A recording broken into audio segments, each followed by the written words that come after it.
തദ്ദേശ തെരഞ്ഞെടുപ്പിൽ വെൽഫെയർ പാർട്ടിയോട് രഹസ്യധാരണയുമായി സിപിഎമ്മും കോൺഗ്രസും. നിരവധി പഞ്ചായത്തുകളിൽ മൂവരും ഒത്തുകളിക്കുകയാണ്. ജമാഅത്തെ ഇസ്ലാമിയുടെ രാഷ്ട്രീയ ഘടകമായ വെൽഫെയർ പാർട്ടിക്ക് പിന്നാലെ പായുന്നത് രാഷ്ട്രീയ ലക്ഷ്യം വെച്ചാണ്. SDPI ബന്ധം ആരോപിച്ച് പരസ്പരം ചെളിവാരി എറിയുമ്പോഴും രഹസ്യ ചർച്ചകൾ പുരോഗമിക്കുകയാണ്. തെരഞ്ഞെടുപ്പിൽ നേട്ടമുണ്ടാക്കാൻ ജമാഅത്തെ ഇസ്ലാമിയുടെ രാഷ്ട്രീയ ഘടകമായ വെൽഫെയർ പാർട്ടിയുടെ പിന്നാലെ സിപിഎമ്മും കോൺഗ്രസും സംസ്ഥാന തലത്തിൽ സഖ്യമുണ്ടാക്കുകയാണ്. പ്രചരണ രംഗത്തും വരുന്ന നിയമസഭാ തെരഞ്ഞെടുപ്പിലും തിരിച്ചടി വരുമെന്നതിനാൽ ഇരു കക്ഷികളും പ്രാദേശിക തലത്തിൽ ചർച്ച നടത്തുകയാണ്. പകരം SDPIക്ക് സാധ്യതയുള്ള സ്ഥലങ്ങളിൽ വോട്ട് നൽകി വിജയിപ്പിക്കാമെന്നും ധാരണയുണ്ട്. SDPI ബന്ധമാരോപിച്ച് പരസ്പരം ചെളിവാരി എറിയുമ്പോഴും രഹസ്യ സഖ്യ ചർച്ചകൾ പുരോഗമിക്കുകയാണ്. വെൽഫെയർ പാർട്ടിയും SDPIയുമായും പരസ്യ സഖ്യമാവാമെന്ന മുസ്ലിം ലീഗിലെ ഭൂരിഭാഗവും ചോദിക്കുന്നുണ്ട്.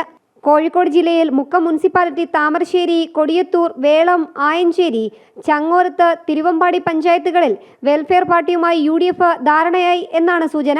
CPMും വെൽഫെയർ പാർട്ടിയെ തള്ളിപ്പറയുമ്പോഴും പലയിടത്തും സഖ്യസാധ്യതകൾ തേടുന്നുമുണ്ട്. ചില സ്ഥലങ്ങളിൽ വെൽഫെയർ പാർട്ടിക്ക് വോട്ട് മറിച്ചു നൽകി സഹായിക്കാനും തിരിച്ച് ജമാഅത്തെ ഇസ്ലാമിക്ക് സ്വാധീനമുള്ള കോഴിക്കോടും മലപ്പുറത്തും മുസ്ലിം വോട്ടുകൾ CPMന് മറിച്ചു നൽകാനുമാണ് സന്ധ്യ സംഭാഷണം നടക്കുന്നത്. ജനം, തിരുവനന്തപുരം.